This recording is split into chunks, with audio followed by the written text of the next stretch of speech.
today I'm gonna be the one to introduce you to the first tutoring for the Piranesi Pre-Rome 2026. I can see that both Greta and Clara, two colleagues of mine, are connected, and Greta also started the recording of this tutoring in case some of the absent wants it to check it. I would gladly accept any kind of question in case you have it. Hi, Aris. And if you have questions, please don't hesitate in contacting me, in asking me, making questions. Don't worry if you interrupt me. The point is not to be polite. The point is to understand, obviously trying to be polite. So thank you for being here and to express your interest in Piranesi Pre-Rome. I hope that this presentation will be interesting enough. I bet so. I mean, not because of me, but because of the topics, actually. So again, any kind of question, please don't hesitate and ask me, interrupt me whenever you want. You can do it, but please speak loudly if you want to interrupt me, because I'm not gonna see the chat because I'm going to check the screen the time that I'm going to share, so I can't see if you are proposing question on the chat. So if everything is okay with all of you, I would share the screen, and oh, here we are. Okay. Can you see my screen? Please tell me. Yes. That's perfect. So I can start. Se vuoi mettere lo schermo intero. Sì, lo so, adesso lo faccio. Volevo aspettare che loro me lo dicessero, non capisco perché non me lo fa adesso. Non problema. Oh, eccolo. Non so perché non prendeva il comando. Ok, grazie Greta. So, hi everybody. Piranesi Pre-Rome tutoring, designing Villa Adriana. Valorization and knowledge. As I told you, this is Francesco Leoni speaking. And today I'm going to tell you about overall consideration of what we're gonna do during the Piranesi Pre-Rome in October. In September, sorry. August and September, please. Sorry, any question? Somebody spoke? Something to ask? No, probably just misunderstanding. So, the title, as I told you, is Valorization and Knowledge. Valorization is about what we design and what we are going to do. Knowledge has to do with where we are, and so all the information we can keep from the site and the context.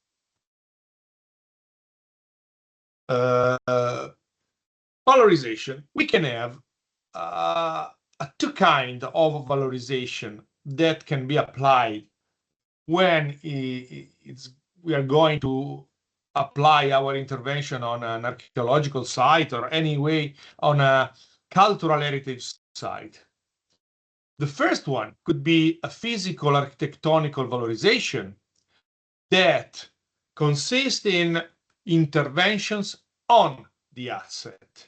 So intervention inside the archaeological site, inside the cultural heritage, inside the cultural goods.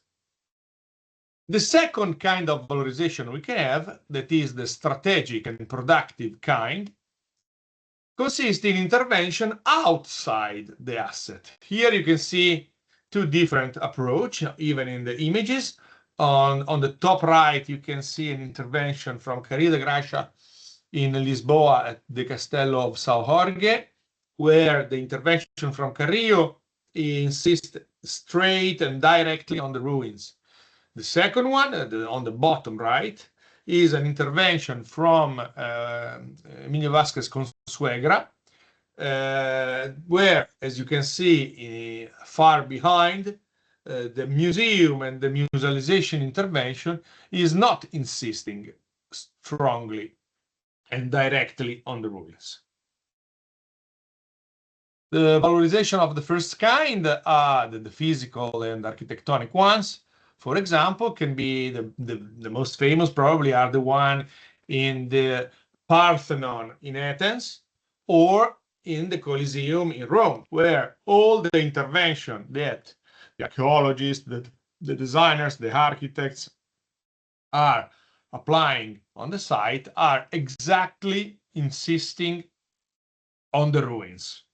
I don't know if you ever visited one of those monuments, but they've been touched and intervened lots of times, and all of the interventions are straight on the ruins. Here we have another kind of intervention from a more recent applying. It is the one of Giorgio Grassi that consists in the restoration and rehabilitation of the Roman theater in Sagunto, close to Valencia in Spain, on the bottom left, where the Giorgio Grassi decided to recompose the former scene of the Roman theater that was kind of abandoned when he started intervening over there. While on the right, bottom right, you can see the famous and well-known intervention from Carlo Scarpa in the Castelvecchio in Verona, where the intervention strongly affected the Middle-Age castle over there. For what concerns instead the second kind of valorization, the strategic and productive one, so the intervention outside the asset, we can see in Cordoba on the bottom left an intervention from Nieto and Soberano on the left, that is in Cordoba and in the Medina al-Zahara, where the museum concerning the archaeological era of the Medina is far away from the archaeological site, while the one on the right, that is an intervention on the Temple of Diana in Merida, where the intervention is surrounding the temple itself without touching it completely or in any way. Another kind of solution, going back to Athens and going back to the Acropolis, is the project from Bernard Schumi of the new Acropolis Museum in Athens, as I told you, where this new museum is not insisting in the Acropolis nor even on the Parthenon, but is a little bit far from that, still keeping a visual connection from both, but insisting a little bit far from the original archaeological site. I don't know if you've ever been there. I don't know if you know this museum. If we keep on going on with our path together through the next tutorings on the next Mondays, or even if you're going to come to Piranesi Prix de Roma, we will get further and further into this kind of knowledge, and we will tell you a lot more about that. But at the moment, what we want you to keep in consideration is the reason about insisting or not straight on the rules. So strategic and productive valorization, it's an intervention outside the asset, as I told you, and it is a production process based on location rents related to the cultural assets. That means that the value produced by my intervention is related to the fact that it's close to an important site that gives importance even to my intervention, and consists in an investment that could be public or private, aimed at generating wealth to be redistributed between the asset and the investor. So when I produce such a kind of intervention, the wealth, the money produced by this intervention will be redistributed between the archaeological asset itself and the person or the stakeholder that invested into that. So it's a meeting point between a demand for knowledge and comfort produced by the public and enough of exhibition and services that are produced by the institution or the stakeholder investing in the site. Valorization basically has to do with mainly 4 big topics that we can deal with. The first one is strategic planning, that has to do with the conception, implementation, and management of the project I produced. The second, that is the most visible, the most obvious, is the production of cultural products. When I say production of cultural products, I mean exhibition, museums, show, publishing, all those things that happens and that are the events in themselves. Then we have a very important part that has to do with communication of those cultural projects. So the brand development, the web platform, the conferences, the merchandising, even the advertising about all those kind of products. And last but not least, production of supplying of services. So services supporting the visits that are all about knowledge and comfort of the visit in itself, and services supporting the stay in the area. So accommodation, restaurants, cafeterias, toilets, and all those kind and system offerings that will contribute to the visit. This is very important in the valorization process because all of those sectors, all of those 4 sectors, could be object of your designing in terms of being architects that are going to become expert into producing project inside cultural heritage sites. Here it's going to start a long slideshow of examples. Probably you all know about the pyramid from Pei in Paris for the Louvre, where the project intervention mainly doesn't insist exactly on the building in itself, but produce in the very closer area a new asset that contributes both to the management, in that case mainly of the entrances in the museum, but also in the communication, because the pyramid of Pei of the Louvre became an element that also turned to be even a media to communicate to the people the importance and the brand of the Louvre.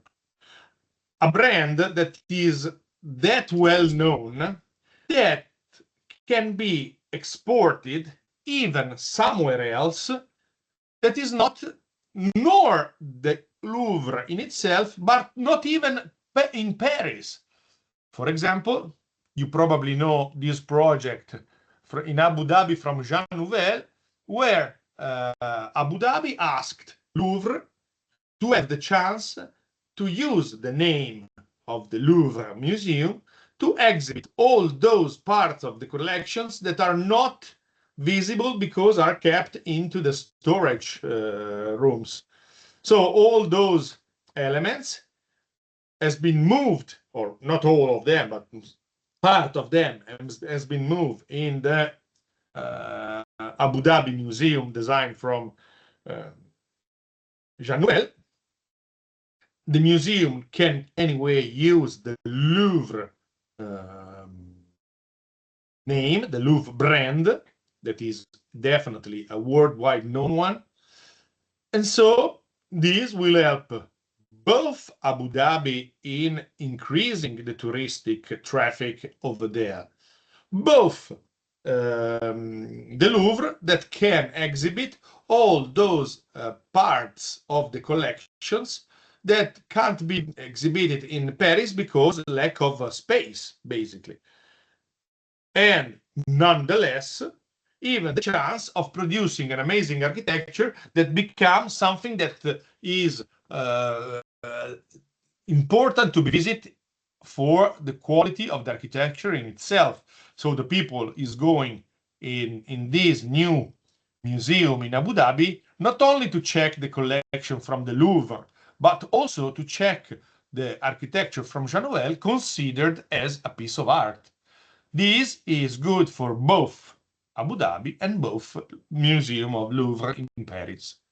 Here you can see some picture of this amazing concept of museum. Honestly, something stunning to me. I've never been there. I've been actually, so I really would look forward to go there. I'm just looking for the right occasion to go there, but this idea, it's incredibly strong to me.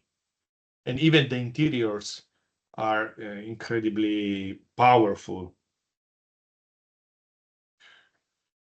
But what are you going to do during Piranesi 3D Rome? What are you going to deal with? In the case of Piranesi, our process of valorization will go through the designing of what we call water architecture on an archaeological landscape. In fact, the territory where Villa Adriana insists in was very rich in ancient times, has welcomed an impressive series of villas that belonged to the most influential and high-profile Romans, who, at the beginning of the 2nd century, acted as landscape crown to the emperor's villa, which represented total excellence. All these villas, including the imperial ones, owe their strategic location to the presence of the Aniene River and the 4 aqueducts that develop from it into a tunnel towards Rome. So, as told in this little paragraph, the region where Villa Adriana insists is surrounded by lots of other important Roman villa from noble dignitaries from the past. And the reason why they all went over there is because of the presence of water, mainly because of the presence of the River Aniene and the 4 aqueducts going through that area. Here you can see a representation of the area where Villa di Reana insists basically in the center where my arrow is moving, and on the top of the image you can see the other villas insisting on the hill facing Villa Adriana as well. Villa Adriana, probably if you are here already know about it, because you probably assisted to the presentation, maybe from me or from Professor Cagliari, I don't know. Villa Adriana is this archaeological complex. It is called villa, but actually you shouldn't consider it just like a building. In fact, it is a complex of buildings. Its extension, it used to be a kind of 100 hectares during the Roman Empire, and these settlements used to host 2,000 people at the same time. So basically, we can't call it just a villa. It's a kind of a town. Here you see the drawing turned into an aerial photograph. This is basically the actual visitable part of the villa. And this territory is mainly be approximated to 3.5–4 hectares. And this is a possible reconstruction of the same area of how Villa Adriana probably used to appear during the reign of Adrian. Now, some picture will follow. Probably, again, you already saw it during the presentation. This is one in the front row. You can see probably the most famous and the most amazing pavilion of the villa. That is the so-called Teatro Marittimo. And this instead is the pool of the Pesile, a very huge and large pool reflecting of all the surrounding, how you can see, and something that has even noticed by Le Corbusier during his trip to Villa Adriana in 1911. Here you can see the interior of the Teatro Marittimo and amazing quality of the space kept inside this incredible pavilion, apart from the quality of the water. Actually, they changed the water 1.5 years ago. At the first glance, it was finally pure and transparent, but its purity lasted just some days. Those are other pavilions that can be found moving around the villa. These are the main room of the big thermal bath complex. But Villa Adriana is not just archaeology that, according to us, is more architecture than not archaeology, because being architects, to us, archaeology is just what remained from what once was architecture. But Villa Adriana is more than that. Villa Adriana is archaeology, Villa Adriana is architecture, but Villa Adriana is also landscape, because Villa Adriana is completely submerged by trees and vegetation, and not only natural vegetation, natural plantation, but also from anthropic vegetation. In fact, for example, this is a field of olive oil trees that has been planted during the Middle Age to produce oil from the people living in there. And actually, despite it's a kind of complicated, the oil can still be produced by the olive oil trees over there. And here you can see how strongly the anthropic project of architects, of landscape designer, or whoever they were, produced the final image of Villa Adriana. For example, this very spectacular and incredibly amazing view of the so-called Canopo, this long basin of water, actually is not something accommodated in an already present valley. But this valley has been created excavating the hill that was there before the intervention.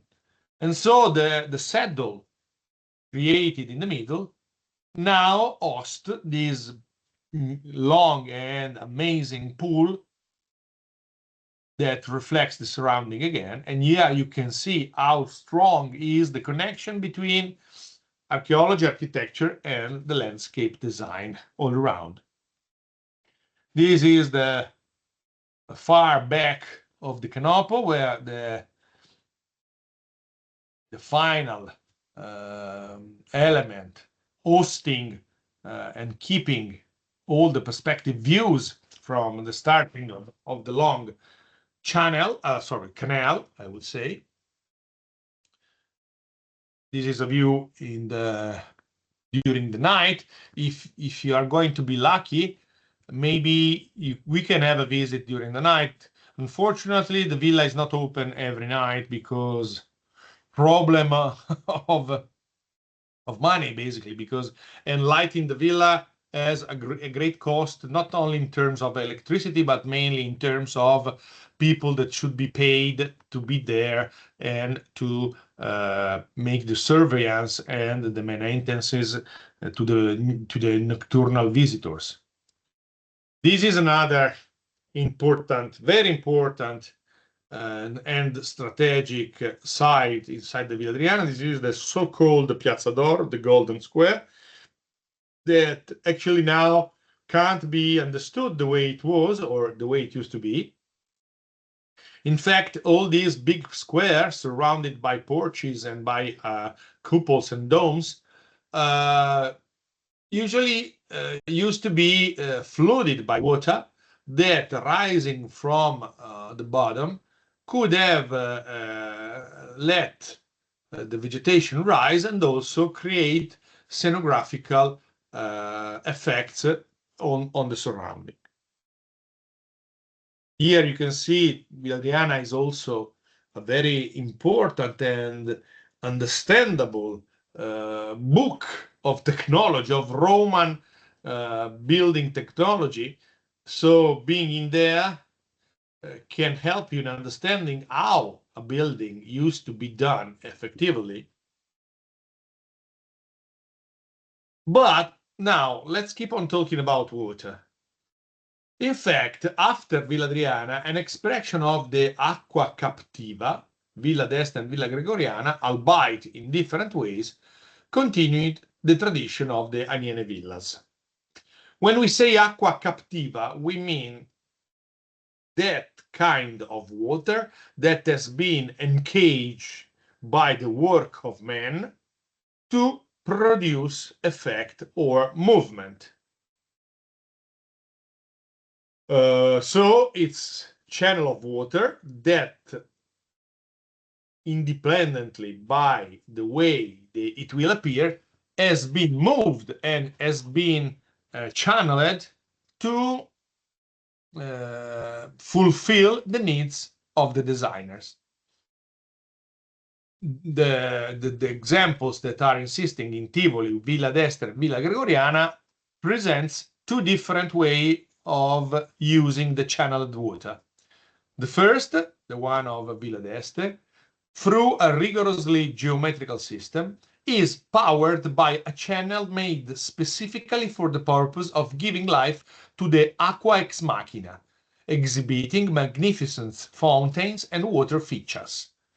The second, that is Villa Gregoriana, which is the result of a giant operation to modify the landscape generated by moving the riverbed outside the historic center of Tivoli, originate the aqua naturans of the romantic landscape on an archaeological naturalistic basis. So they both are examples of aqua captiva, that is, as I told you, water that has been channeled to obtaining a purpose. So it's, let's call it anthropic water. But in the first case, we call it aqua ex machina. That is mainly geometrical system, very rigorous. The second one, we call it aqua naturans, because it try to pretend a fake natural aspect of the way of using water.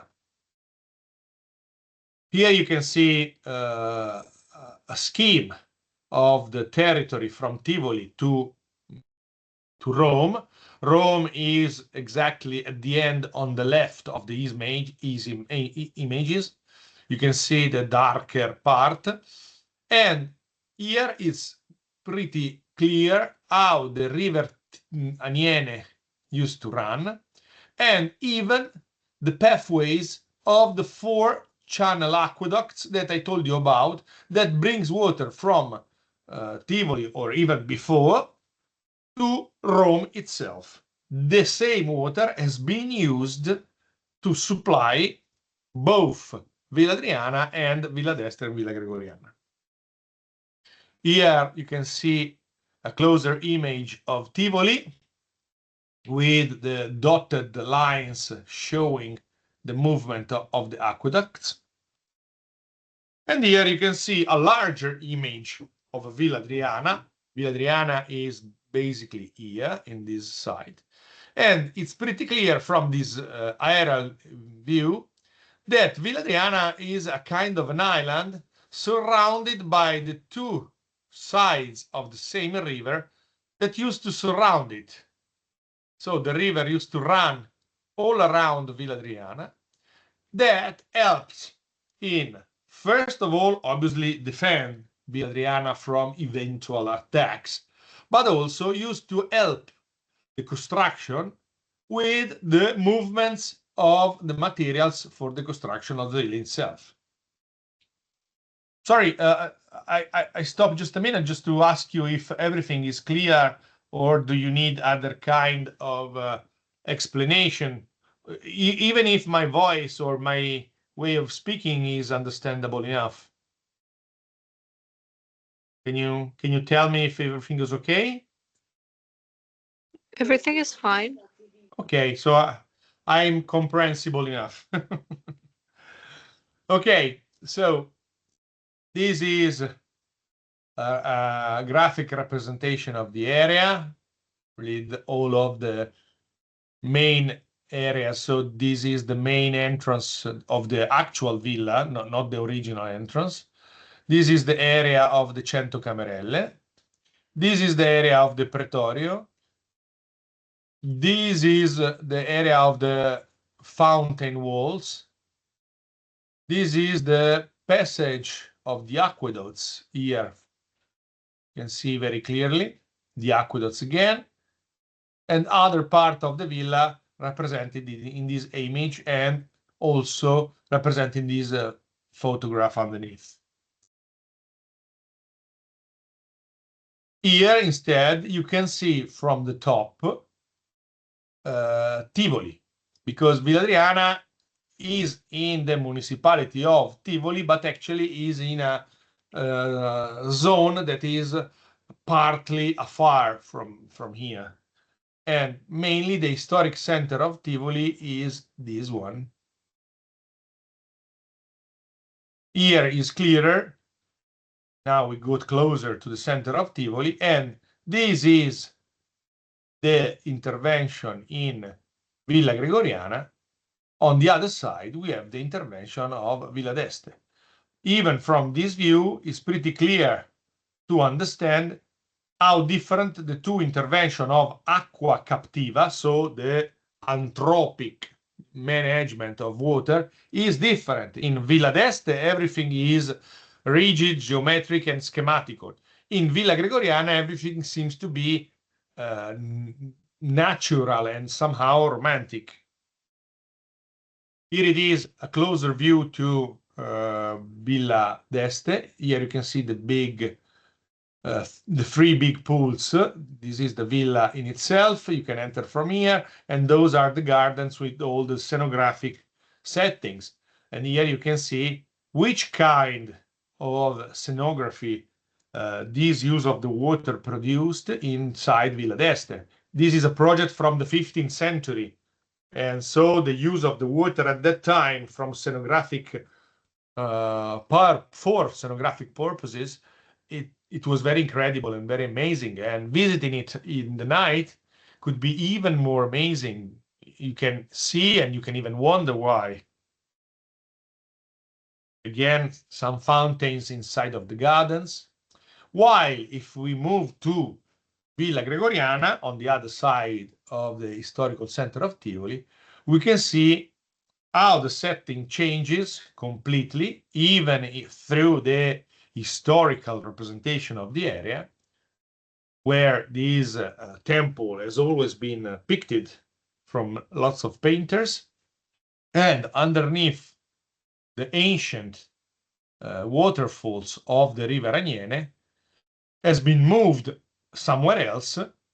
Here you can see the new pathways of the water, and this is the new waterfall created by this channeled water. Again, an anthropic project that tried to recreate a romantic and naturalistic setting and environment. But let's go straight to what you will be asked to produce during the Piranesi Prix de Rome, so the project topics, and why we ask you for. Since the Roman times, the thermal baths were a very important typology thought by the Romans. A very important typology for lots of reasons, mainly for the hygienic point of view. Secondly, for the idea of considering leisure and the quality of life as an asset. But nonetheless, they were very important because somehow they became the larger way to communicate arts through the people, to the peoples. In fact, the thermal baths, in this case, are the thermal baths from Diocletian, sorry, were the places where most of the pieces of art were kept during the Roman Empire. Here you can see some possible reconstruction, and you can see how many statues used to adorn all the sites. This is an hypothetical exploded section of the area. And even through the centuries, those are some images, mainly from the painter Alma Tadema. This idea of quality of life, relaxation through water, as you know, when we call about spa, in Latin, spa stands for salus per aquam. That means well-being through water. That is a concept that has been created by the Romans. And Alma Tadema used to represent this through his paintings, even in the 18th and 19th century, representing all those environment and settings. So basically, when we ask you to design a thermal pavilion inside an archaeological area, actually, we are not asking you something that incredible or that strange. It's something that was culturally rooted into the idea of the Romans and of the otium idea. Even the center of Rome used to have to do with this kind of solution. Here you can see the center of Rome, and the big square pool you can see over there basically is exactly the place where at the moment the Colosseum insists in. So you can wonder how large this great pool used to be. Unfortunately, this big pool has been removed because it was designed by the Emperor Nero. So when Nero died, because of the fact that they wanted to erase his memory in the rest of the population, the great pool has been substituted by the Colosseum. I mean, I'm not saying that I'm sorry of having the Colosseum, but even this incredibly scenographic pool would have been not that bad to have over there. And here you can see some of the statues that has been found inside the thermal bath all around Rome and Roman Empire. This is a statue, a very famous statue of August. This is other statues found all over, and all of them were kept and preserved inside the thermal bath areas. This is the boxer, an incredibly beautiful statue in bronze. Look at the details. And even the discobolus that actually wasn't meant to be there, but during the Roman Empire, it was a common use to create copies of the original statue. And those copies of the discobolus, that is a Greek statues, were found again inside the Caracalla thermal baths. Again, probably you all know the original of this incredible statue. So now let's move to contemporary times. I mean, not that contemporary, because probably you all recognize this building. This building basically is 100 years old.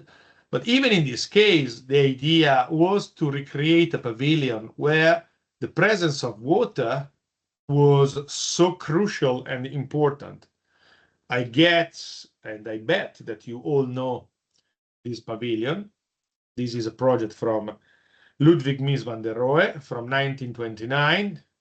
The project was fought for the International Expo in 1929, and it was supposed to live for just 6 months. In fact, after the exhibition, it has been demolished. But luckily, in the late 80s, a group of designers, guided from Ignacio Sola de Morales, rebuilt the same pavilion with the same materials, even recovering all the original pieces of the building itself, the original building.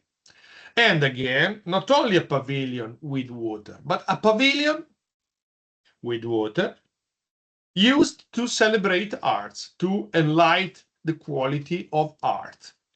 So one of the main ideas we want you to deal with is the fact that, to us, one of the most important things in this workshop is to make you understand that water is a material of architecture, exactly like bricks, exactly like concrete, exactly like iron, exactly like any other material you use.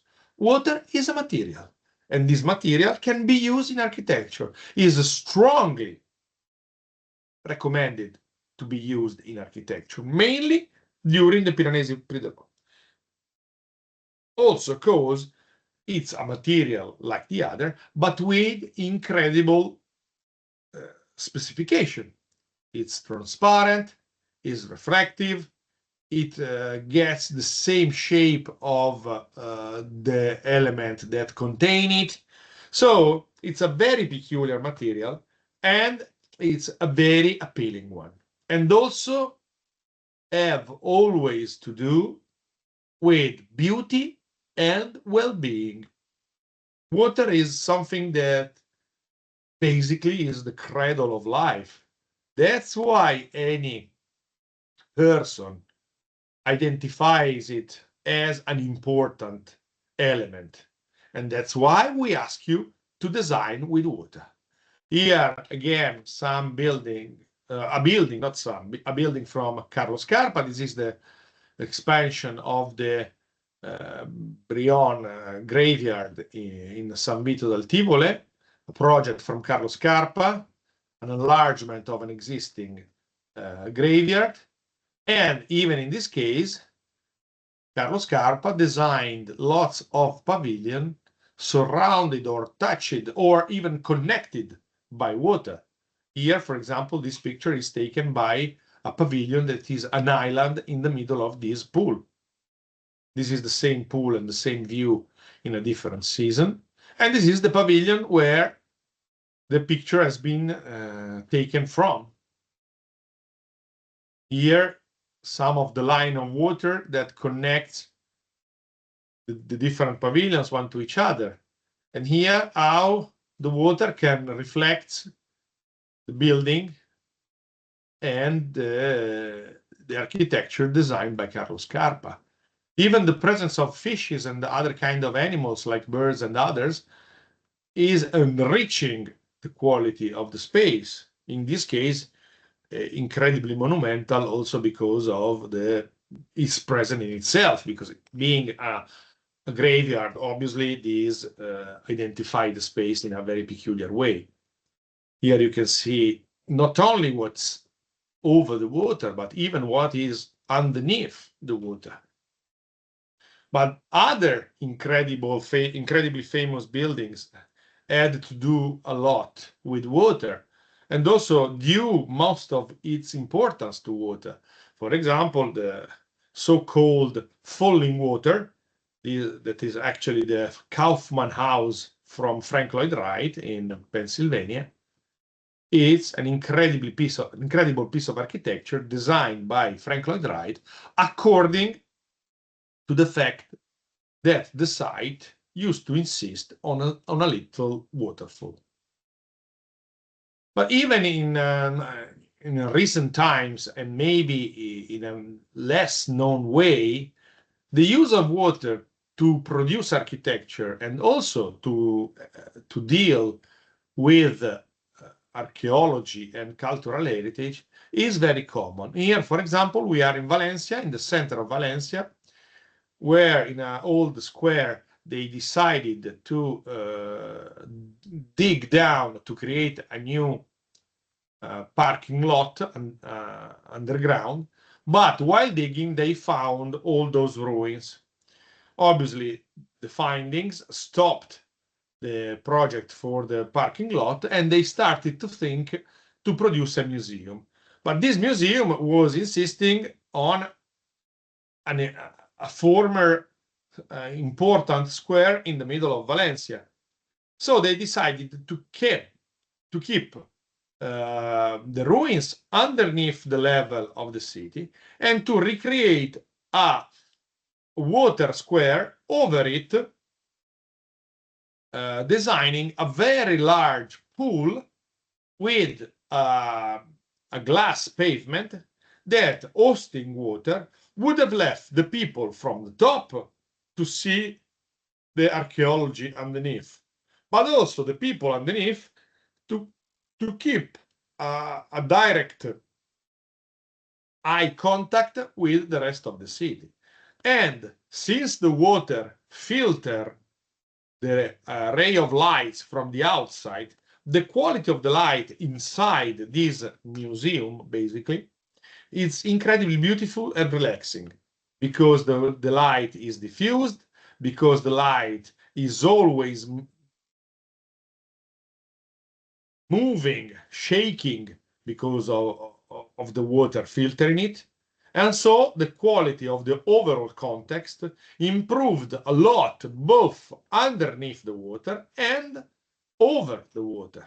Here you can see the quality of light underneath the square of water.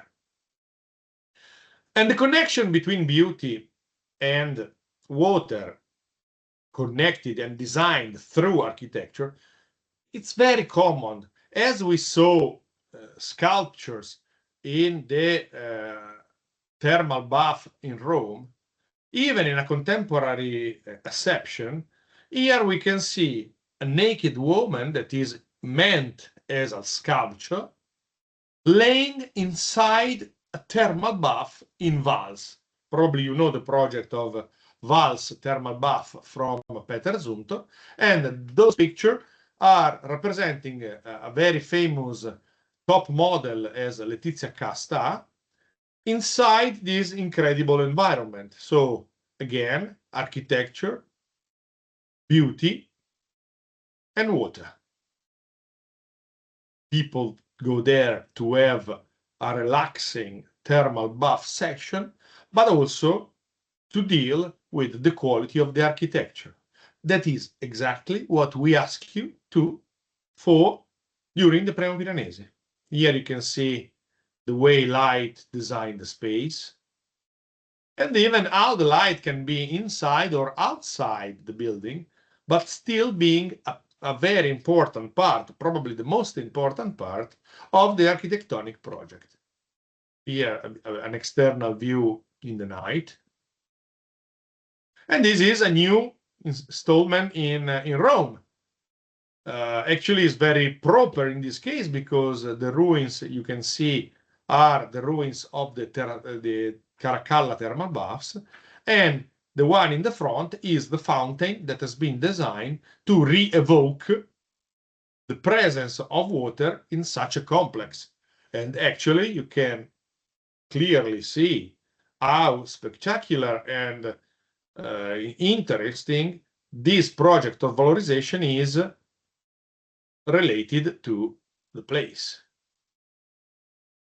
Even the effects of the fountain and the springs of water, but also the nebulization of water, create such a suffuse effect over the water, giving a sort of mist that creates mystery and appreciation. But the presence of water in the architecture design is something present in our culture, and not only in our culture. I don't mean only the Western or the European culture, but this is a project in China, again, where the quality of water is all over, designing the space and framing the architecture. These are the interior space of a project from Vector Architects. And look at the beauty of this installation. You could have had designed it exactly the same, but without the water. You could have kept the courtyard dry, but look at this picture and try to guess how improving the presence of water is connected to the rest of the project. Obviously, designing with water has to do even with details, even with some parts of the architectural design process that is not that common nor that easy to be realized. But designing with water is something that always connected with architecture. Here you can see an industry in the center of Italy, close to Parma, and you can see offices of this brand that are surrounded by water. Look at that. This is a project from Guido Canali. And honestly, I guess that all the workers working inside those offices enjoyed the quality of the space and the landscape design. Other elements, some museum, some in United States, some in Germany, some in Japan. Even the reuse of a former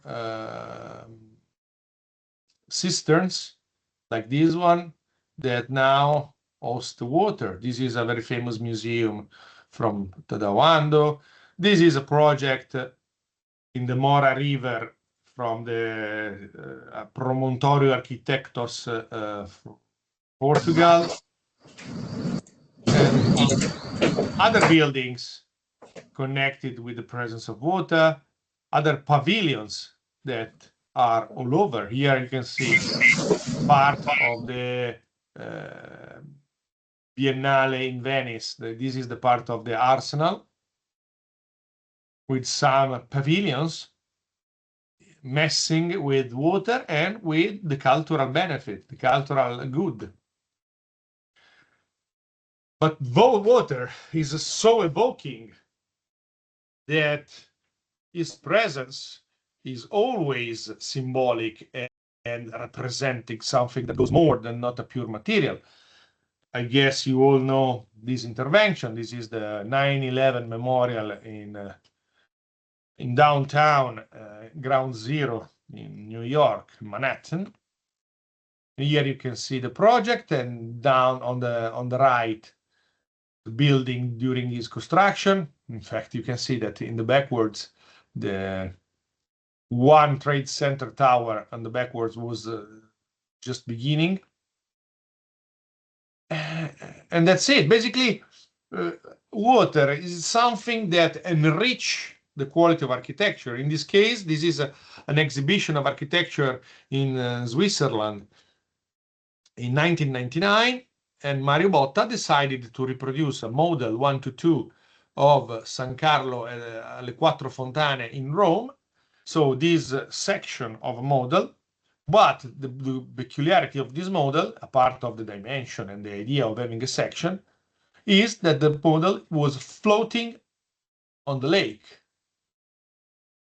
Designing with water has also to do with designing fountains.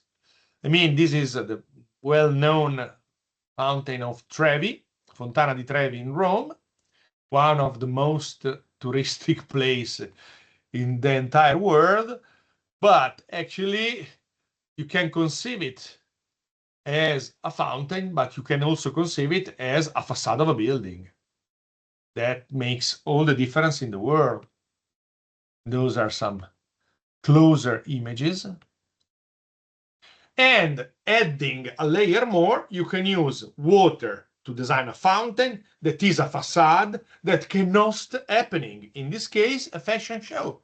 So all the layer you can add in a proper way to a cultural product, increase the value and the quality of the product itself. So what's better than having a fashion show of models walking on water when this water is the Trevi fountain. I mean, it's amazing. It's amazing even to think of thinking about it. But water, like in Villa Gregoriana, as I told you, could also be channeled to create a romantic environment like this one in Caserta. So an anthropic project that designed the landscape in a romantic way, in a naturalistic way, that somehow in other parts could become more rigid and more, how do you call it, geometrical aspect that redefine the space, but still giving pleasure to the people visiting the site. Look at that. You can see on the back, on the top, the original starting of the fountains is very natural, romantic. Then it becomes rigid and rigid, geometric and geometric, and turn it the kind of water you can assist to. Obviously, the presence of waters also had to do with the design of the landscape in terms of designing the vegetation. So apart from these very incredible pieces of art, redesigning the bushes in such a way, or designing mazes or labyrinths, the idea is recreating environments according to the architectonic and atmospheric will. Those are the gardens of Villa Borghese. This is the place in the center of Italy, very, very interesting and romantic, but is completely anthropic. This is a bridge in the UK. This is a fake Egyptian temple in Rome, insisting on an anthropic lake that resumed the idea of having an Egyptian temple facing the River Nile. But you can see the way water can design the environments all around, the gardens, that can be a very great occasion for you to use it as a material, as a landscape good, as a landscape effort, and enriching your valorization project. Look at that. In the right case, the importance of geometry is even represented through the golden ratio. Well, actually, today's slideshow expired, and so we basically finished our first tutoring. I don't know how to stop the okay, interrompi. I'm trying to stop the connection. Do you have any questions, guys?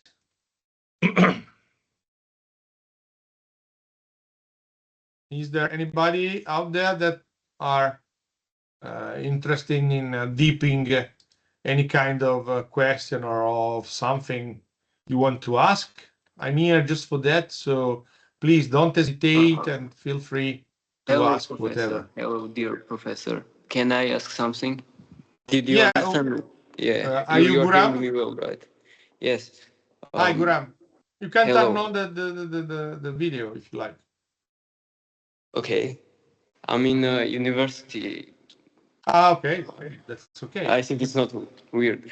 I was wondering if we are going to get site plans and the regulations and details which we need. So maybe we will start working on them before we come to the Rome. I mean, you will be given. Okay, thanks for the question. You will be given the materials previously that not coming to Villa Adriana, but not that early, because basically we want you first of all to get acquainted to the place, to get into the deep idea before starting in designing, and also because actually being somehow a competition, we don't want you to arrive with the project already done. Obviously, you can start to create some consideration before to start analyzing the site, start creating your own point of views.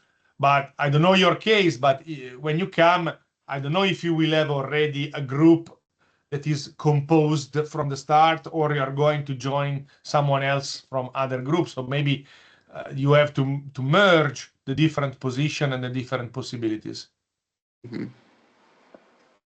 Okay. Anyway, thank you for the idea.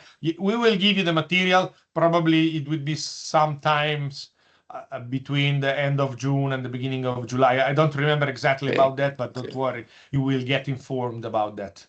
Okay. Thank you very much. More than welcome. I'm sorry. I'm Professor Cagliari. I think we will send to all the participants the guidelines and some materials at the end of July. Okay, near 27 or 28 of July. We have now to have a precise schedule, but normally at the end of July. Yeah, thank you very much. Thank you. Other question? Ciao, Papi. Yes, Professor, I'm so sorry. I just had a question about actually arriving to the site. Since we will be arriving in like the Rome airport, will there be like some shuttle buses or something? Also, I wanted to ask. Basically, if you arrive in Fiumicino, it's going to be quite easy to get to the metro stations of Rome. Then from there, you can get to some of the train station that brings you to Tivoli. Then from Tivoli down to Villa Adriana, we can arrange some ways. Sometimes we can organize some shuttles. I don't know the way we're going to behave this year, but anyway, nobody have been left alone in the station of Tivoli. So don't worry. It's quite, I mean, it's a bit long connection, but it's nothing complicated. Don't worry about that. Okay. And I also wanted to ask something a bit more logistical. If we are going to pay by the end of this month, would it be like, are you sending the bank account information that we're going to have to pay for? And also, are we signing up for the accommodation now or? Okay, all these kind of logistic problem actually are guided by the administration, and that I'm not personally the one looking after from that, but you will get lots of mails receiving all the details for the bank account to pay, when is the correct moment. If you already applied for the accommodation in Tivoli, don't worry. You will have your site, and then you will pay the accommodation when you're going to be in Rome, when you're going to be in Tivoli. You're going to pay straight to the hotels or wherever you are going to stay. So you're not giving money through us to the hotels. You will pay straight the hotels, not us. But if you already booked your pace, don't worry. Professor Cagliari usually is a very strict and regulated system to keep and to control all the access, just not to create problems to the students. So when is going to be the time to pay for the registration to the workshop, you will receive an email for that. Okay. But anyway, if Professor Cagliari wants to add something. I'm sorry, the payment of the registration will be in around the middle of June, okay, for all those are in the Formula College, right? Okay. And then when you will be in Villa Adriana at the end of the stay normally, you can pay the accommodation straight with the owners, right? Okay. Okay, but if you need deepening, don't worry, write me. Okay. Okay, and booking the accommodation, you will send an email for it, or what exactly is going to happen? Because I saw the PDF for the accommodations, and me and a few of my friends kind of want one specific accommodation. So if that's okay. Okay, I try to um, you can. I think it's better to book the accommodation once you get the visa. Do you have your visa at Yeah, the yeah, moment? Yes. yeah. Okay. So write me, please, and ask for the accommodation. In this moment, there is only Adriano. Is an hotel 4 stars that hosts the major part of the student during the Piranesi Pride-Rome. Okay. Okay. Okay. All the other accommodation now are overbooked. Okay. Okay. But is this the most important because is also the best has the best service and I think is a very very good solution. Okay. Okay. Thank you so much. So I invite all those haven't now asked the booked to proceed because now I have just did the count. We are in 146 people booked. Okay, and for the first level we have 160 position available. Then if we get the overbooking situation, we will choose and we will open other possibility, other option. But now we have 16 position free, not more at the moment. Okay. So I think if someone that is present now have not the booking, don't hesitate to write me. I know that someone have the visa problem, okay, but don't worry. If you get the visa, no, we find for you the good accommodations. Okay. Okay. Thank you so much. And your You're email welcome. on the email chain, right? I'm sorry, And Francesco.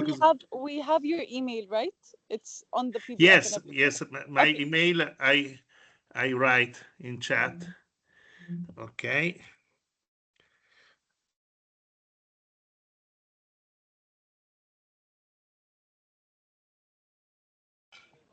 Okay. Will Carola Gentilini, communication responsible, will reply to you. Okay. Thank you so much. Okay. Bene. If there are not other questions, I go to the other channel for Italian presentation. Grazie, Francesco. Thank you so much, Professor Leoni. Thank you so much for all the present people. And we can see next week on Monday, same hour, and first in English and then in Italian. Any questions by mail? Okay. Thank you. Thank you all. Thank you so much, everybody. Thank See you you so next much. Monday. Ciao, ciao, Ciao, ciao, ciao, papi. ciao, ciao, ciao, ciao, ciao. Ti ho mandato un messaggio WhatsApp. Grazie.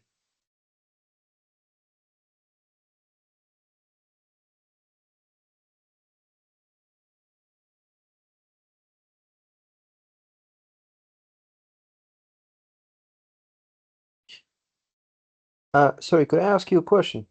Yes, please. How exactly can I download this meeting? I know it's being recorded. I'll I don't know exactly how to do it, but send an email in name of everybody to the usual address premio.piranesi@gmail and ask for it. Okay, You will thank receive you. it. It will be probably disposable from, it takes usually a couple of days to be ready, but I guess it's not a problem at all. Thank you very much.